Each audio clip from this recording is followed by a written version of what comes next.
Hi everyone. I don't know actually if you can see it with the light, but does anyone know this book? It's the book Thinking Fast and Slow by Daniel Kahneman, and it's everywhere in all the bookstores at the moment. It's a very good book. I can totally recommend it. It was recommended to me by a friend of mine called José Solé, and in the book, Daniel Kahneman talks about decision making and judgment. That's like he makes a lot of really important points. But what stuck with me most in the book is how he describes his personal research.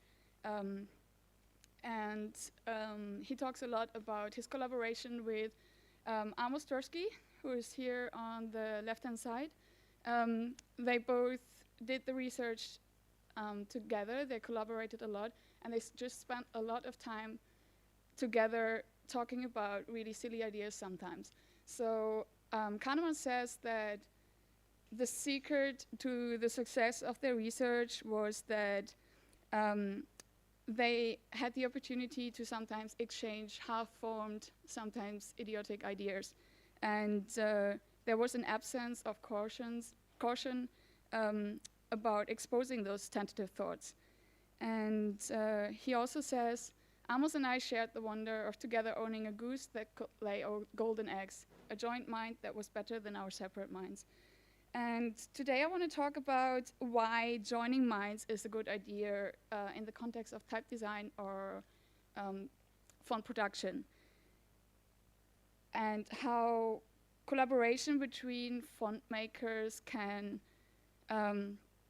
not only promote creativity, but also can possibly evolve our community. So I'm going to start with making a business case for collaboration in tool development for font production. And you might wonder, like, what's the game? Why would I team up with a possible competitor? Like, what do I get out of it? And you might be right. So just imagine yourself having a big problem, like you're really bothered by traffic. And you come up with a solution. You just brainstorm a lot, you come up with an idea, you research a little bit more, you make a prototype, and then you build the solution for your traffic problem. And it might look like triangular cars. You're going to spend a lot of time researching and coming up with this idea. And this time means money. There might be another person just right next to you that is bothered by the same problem. So I really am bothered by the traffic as well. So I'm brainstorming ideas, I'm coming up with a solution, and I'm prototyping it, and it might look like that. And we have the same problem. We are both spending a lot of time and money in finding a solution and building it, and we could actually just collaborate on this and might come up with a better idea than high cars or triangular cars. So I think that much of the software development for font making is due to identifying a problem and coming up with a custom solution. But more often than not, we share the problem with the next best person. And it takes a lot of time and money and often intensive research to develop new tools. So I'm wondering, does it really pay off to produce it myself, and would it be of the best possible standard? I want to introduce you to two ways of collaboration in this area. The first one is, I skipped that slide. The first one is to start a partnership with somebody you trust, with another competitor you trust, or maybe two, and you share the financial burden, and the solution will benefit all the partners, and maybe you even have the opportunity to learn from each other, which is great. Everyone has different skill sets, so learning from each other is completely possible in this situation. On the downside, you are exposing parts of your workflow, though. This is crucial because you're working with a competitor, and they might just take over this and say, like, yeah, this is super smart, I want to do that too. I now know how to do it, so I'm just going to take that over. A second way of collaborating for software development for font production would be to engage in open source development. Again, The pros would be that you're sharing the financial burden with everyone who is collaborating with you. The source code is publicly available, which means that a lot of us are actually looking at it. They might be helping you to fix some bugs, and in return you get like a more reliable and flexible code, which is great. On the downside, again, it's a little bit less structured. There's no clear ownership in a lot of the open source projects, so people might not have the drive to push this forward. And because the source code is publicly available, it means that your workflow is actually even more exposed, because it doesn't just stay with the people you're already trusting that you're in a partnership with, but everyone can actually see how you're doing things. I personally think that there's only a small risk in sharing parts of your workflow, at least in our context. I think we are all doing the things in roughly the same way. So I actually believe that both foundries and the users of fonts would all benefit from like a common technology platform. I happen to lead a teeny tiny team at DeltaMag. It's called Skills in Process. And part of our responsibility is to support the designers and engineers at DeltaMag in streamlining their workflow. These two people are key in the support for the designers and engineers. Those are Cosmo and Denis. Denis has a background in linguistics and computer science, and Cosmo is an anthropologist who started at DeltaMag as a design intern. And I don't know, when he did all the detours and now really enjoys programming, and he's great at it. Both of them engage heavily in open source projects, and I want to give you one example of it just to show how collaboration can actually benefit a lot of people. They both contribute to the development of font tools.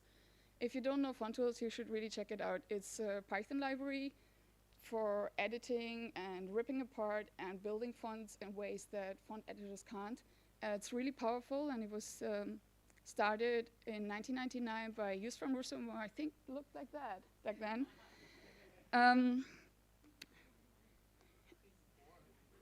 I think he's sleeping. The work we are doing, the time we are spending on developing font tools a bit further is obviously not completely selfless. We get a lot of benefit from it. Big parts of our production process is based on font tools, so we obviously have an interest in developing it further. And so do a lot of other companies in our sector. So if you can spot some common names there, like you can see it's Miguel Sousa from Adobe there, there's Jens Kutilek, then some DeltaMag people, and obviously Bedard, who actually gave the whole font tools project another push, I think a couple of years ago. So yeah, a lot of people just share an interest in pushing this forward, and they're collaborating on it. And I think, at least DeltaMag, I can only talk for ourselves, we are benefiting a lot from having so many people develop this further. And I think all the other people in here must feel the same.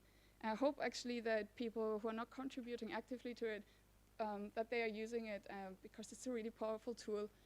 And maybe you want to consider in the future to just collaborate on open source projects in the future. I'm coming to another really powerful collaboration that just happened recently, which is this. It was, if you were not there yesterday, these people announced that they released an update of the OpenType specification, which allows now for font variation.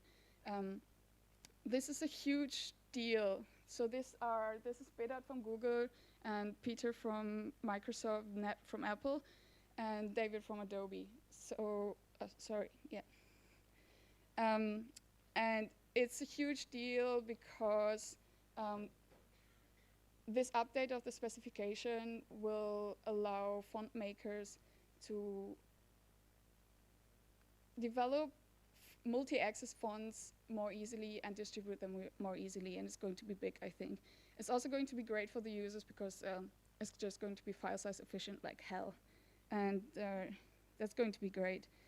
It is a huge deal for me and for my talk because in the past it just didn't work like this. These companies just didn't all team up and came up with a really good solution for everyone.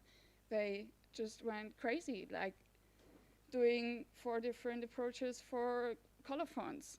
And I'm just really happy that they all learned from that and now teamed up and things are going to be better.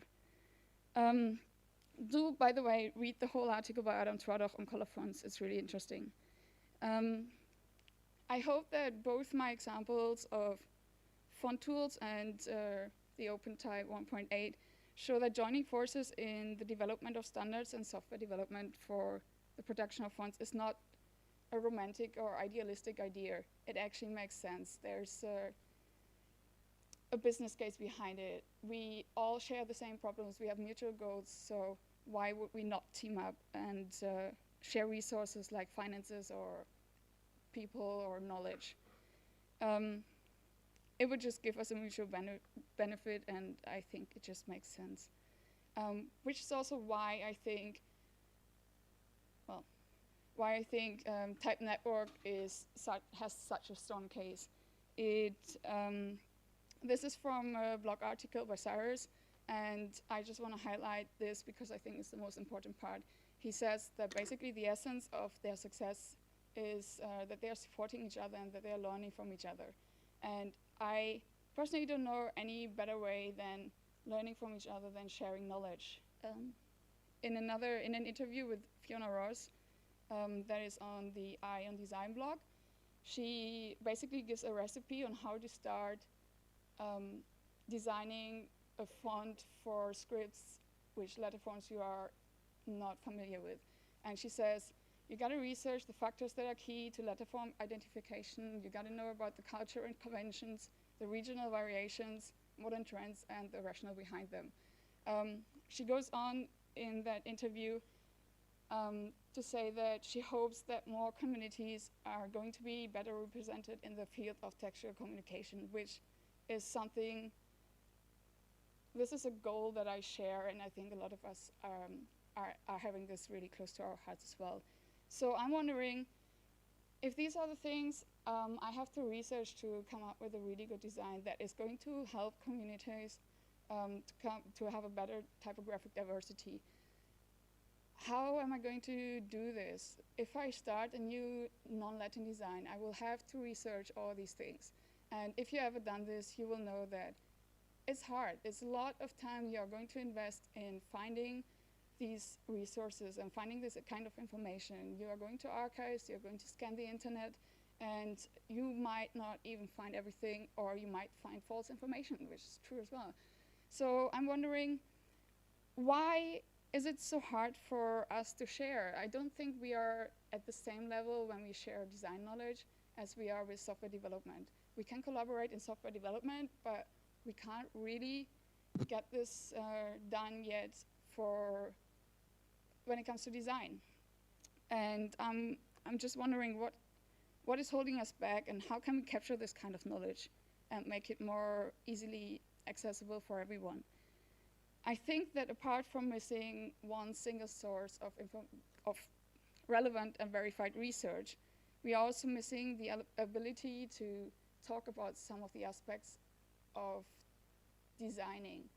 I think there is this little element when we design that is just very intentional. It's based on experience and skills and ideas that are happening in our mind, but they are not easily expressed, and we might not even be able to formulate them at all. And I think there's a term for something like that. I'm not sure even if this is the right term, because I didn't see it in context of design. But tacit knowledge is knowledge that is not easily transferable. So right now I'm introducing it to design, because I think there's a little bit of the design process that might be related to tacit knowledge. And I think this knowledge is just not based on facts. It's intuitive, and you can't really communicate it, and it will always depend on the background and the circumstance and the experience of the individual.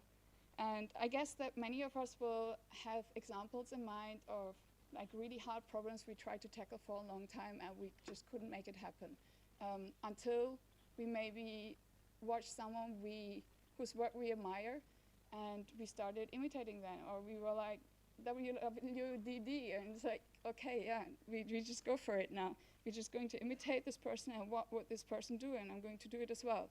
And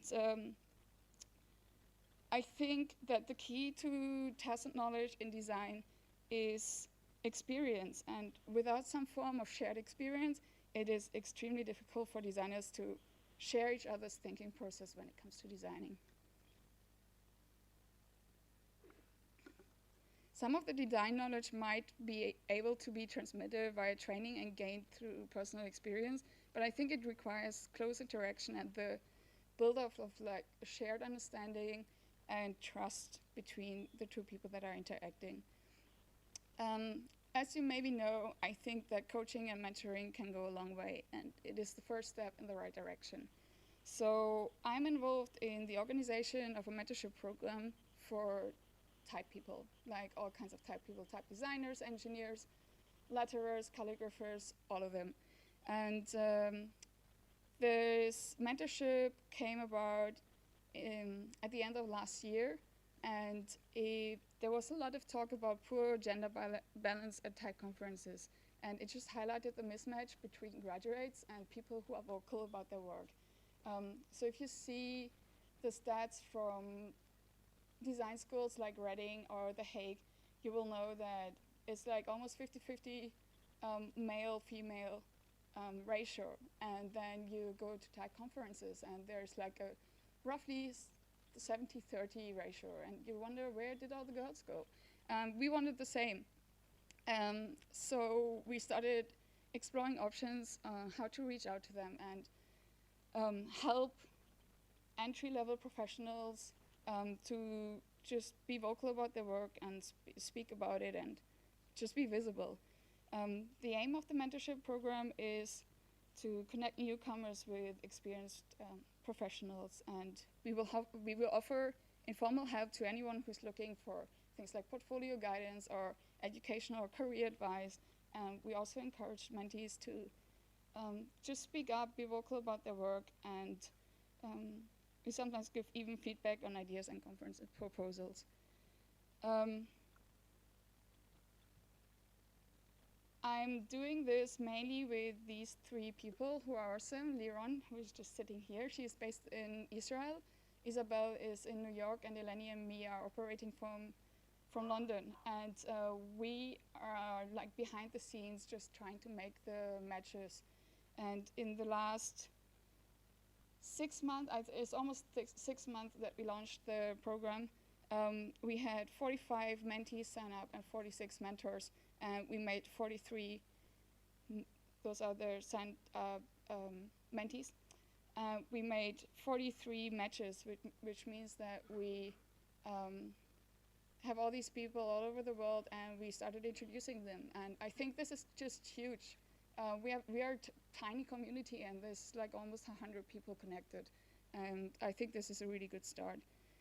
If you just did the math, you know that we are running really low on mentors. So the new academic year just started, and I expect a lot of people to sign up as mentees in the coming weeks. So if you would like to consider being a mentor, that would be great.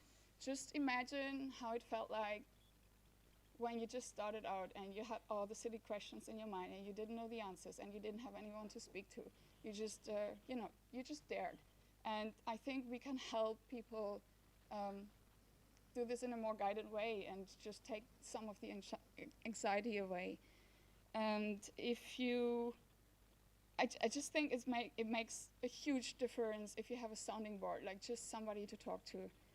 If you are an educator as well, please go ahead and spread the word too. We are welcoming new mentees, and you can find all the information about the mentorship program on the Alphabets blog, so just head there. And if you have any questions, just ask me or Liron, who's here today.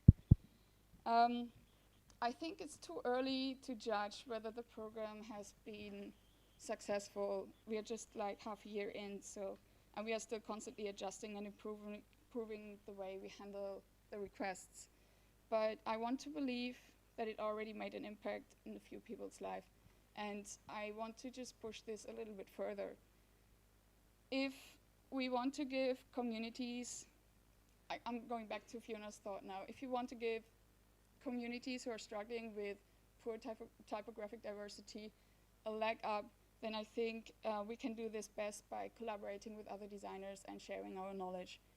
And the internal knowledge, the tacit knowledge, might well be our biggest challenge. And I think this is what Amos Tversky and Daniel Kahneman consciously or unconsciously got right. They shared experiences and they quite naturally just learn from each other. Offering to mentor people who are just starting off is a step in the right direction, and I feel there's so much more to be done, and I really want to tackle that now. I have some vague ideas about this, but I would really love to hear all of your thoughts as well, because I don't think I found the holy grail yet. So please do get in touch. Like, you can find me on Twitter, or you can stalk me on the internet, or you can just walk up to me at this conference. I look like this. And that is it. Thank you for your attention.